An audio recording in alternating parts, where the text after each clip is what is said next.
I just want to say, first and foremost, thanks for being here because the people in this room care about the direction that immersive technologies are going. And the reason I care about it is back in the 80s and 90s, I worked at Apple Computer. And the only thing that's relevant about that today is the fact that back in the 80s, we would sit around and we'd go, oh, this is so cool what we're doing. We don't know what it's going to do. We don't know when it's going to happen. We don't even know what it is.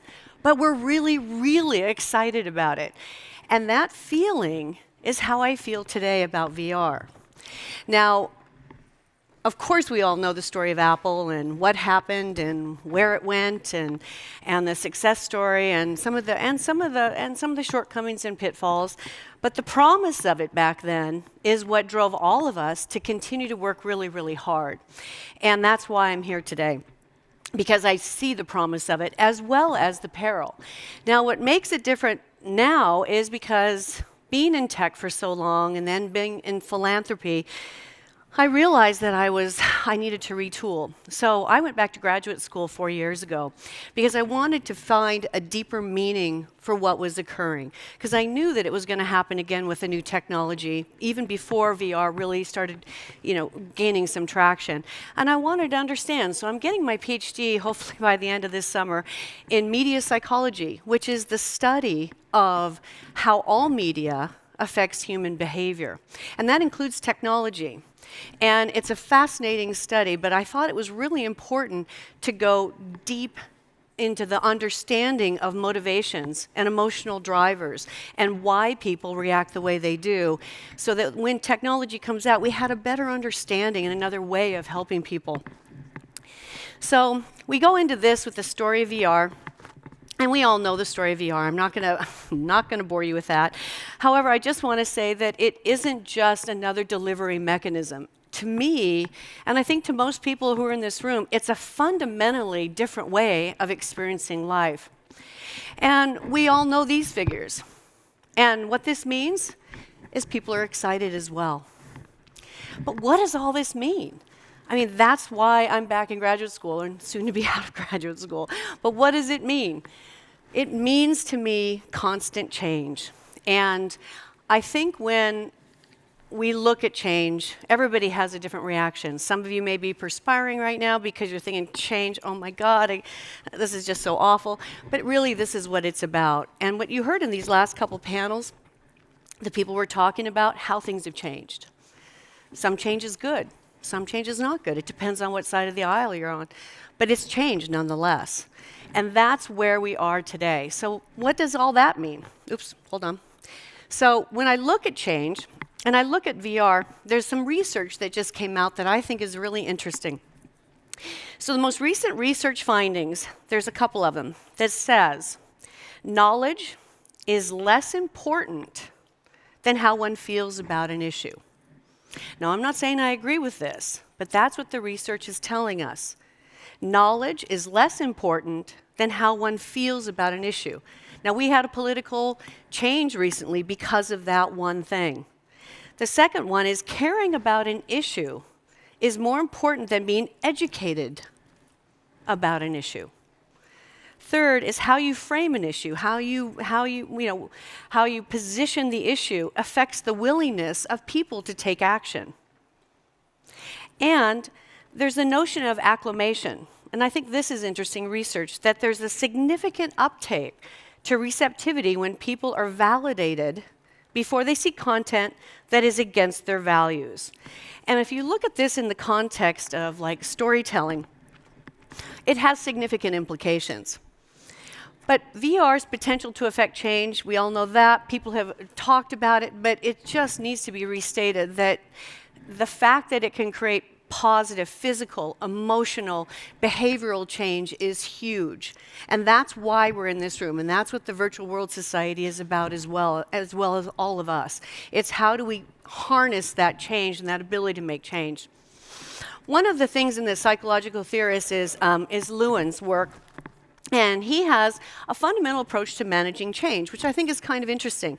Now, I put this together for VR, but I've used this process before for major decisions in my life, and for people can use it for when they're designing content, or they're deciding what kind of book to write, or what kind of contribution to make in life. One of it is the driving forces of anything. Now, I say it's driving forces of VR, and what the driving forces do is it supports change. Then the hindering forces supports the status quo. So in every decision, anything that you do, there's going to be both of those forces.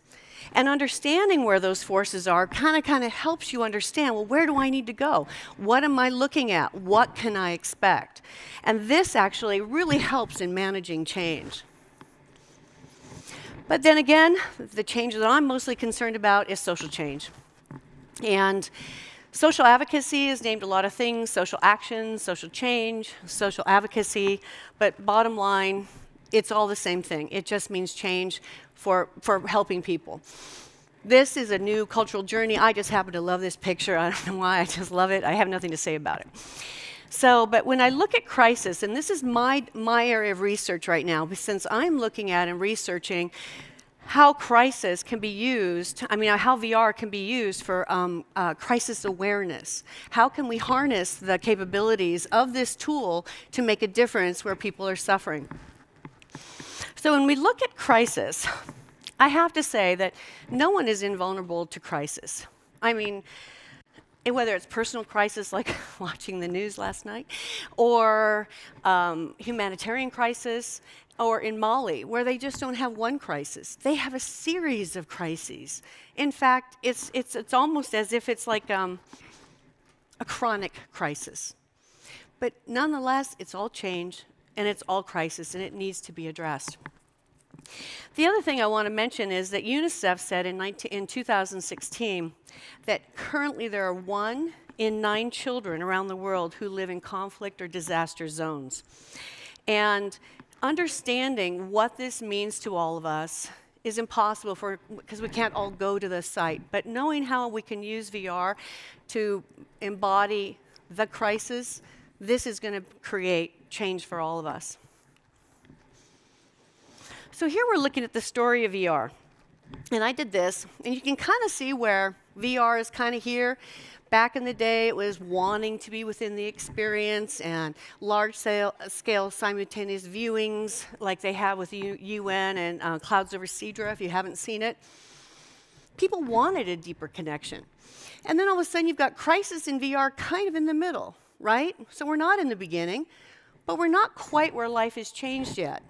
But what's really interesting up here is when I started thinking about it, I thought, yes, some people are going to use VR for propaganda and social change. There's no doubt. But some people become fearful of the emotionality. We all know people who just can't go there emotionally. They just can't. They won't. Those people, will they reject presence? Will they reject this technology? How are they going to cope? We're still busy going, yeah, let's go over here, it's fantastic. But what about those people? What happens to those? How are they going to feel, and how are they going to cope with life when we start becoming more and more immersed? But the profound human connections, that's what this is about when life is changed. And you will see it. People are within their own story. Eventually, when things become customized with the micro changes that AI is affording companies, you're going to see your story becoming customized based on the data that AI has gathered on you from all your social media posts. And all of a sudden, your whole life is customizable. But that's a different topic. So yes, VR, yeah, they help you make decisions. And I think the thing that's interesting is the panel alluded to it, but when decisions are being made, emotion assigns a subjective value to it, and in a way, it has the appearance of being more important. So emotion appears more important to people. And again, if we know from the research, feeling is more important than knowledge. So understanding that, how does that relate to storytelling? And VR as a response to crisis. So how are we going to do this? Well, let's see. Do we go what? Yeah. One of them is perspective taking. which I happen to love. And there's a lot of great studies being done right now in perspective taking. You've got Balanson at the Stanford lab, you've got WorldViz, you've got people down at USC. A lot of people are working with perspective taking, and I really love it because really what it is, it's a reliable method that has been shown to reduce negative stereotyping. They're using it in racism. They're using it a lot, and I think you're going to see more and more on this in terms of helping social change. And then we talked about emotions, and I don't think we can really talk enough about them, especially with this tool of VR. Excuse me. Because emotions are the drivers of behavioral change. There's a ton of research on that, and that's just the way it is. So when people are emotional, they tend to remember it. They have memory encoding. It has significance, and usually will precede behavioral change. But then you've got profound human connections. Well, all these emotional events are happening. You've got the Tribeca Film Festival. You've got film festivals all over the place now with VR. In fact, I've been to numerous years, and this is probably the most people I've seen here. And I look at this room and I think, oh, you know what, I bet next year, standing room only. Because it's going to be adapted and adopted that quickly. It's just taking off. So all these film festivals now have VR categories. And they're out there just showing all kinds of stuff. The content is incredible. And I have to say, most of it is really, really good. But the only thing that is troublesome for me as a researcher is they're not researching what are the emotional reactions.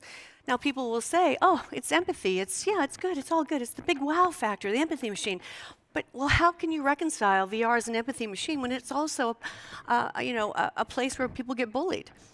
I mean, there are questions, profound questions. And my other question is, what if it's just too emotional? What happens? Now, we know that VR can cure PTSD, but what about if it gives PTSD? I can't tell you how many times I've ripped off a headset off my head. It was just too emotional for me.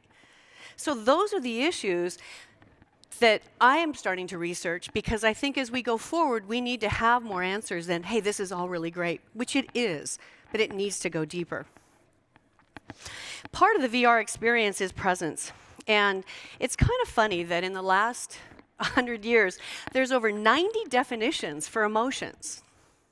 But in presence, they still have yet to come up with a universally accepted definition. Now, most scholars would probably agree that it's a state within the immersive environment where people feel a sense of presence. I get that. But you know, it's kind of funny that it's evolving, that we don't even have, definitions that everybody will say, hey, well, I agree with that. In fact, in my dissertation, I keep putting in definitions, and every week I add another one. So I'm beginning to think that my dissertation is already passé, and I haven't even finished it yet. That's how fast VR is going. So anyhow, so what I wanted to say is, why is all this important? And the story is important. The story has to be told. Every story has to be told. And if it can be told in the tools that we have now, VR, AR, merged reality, fantastic. They have to be told. We've got clouds over Cedar. I mean, you've got things that are profoundly affect the outcome for millions of people. Those stories must be told. Now, this is the quote that I look at, and this is what drives my research. It's what drives me.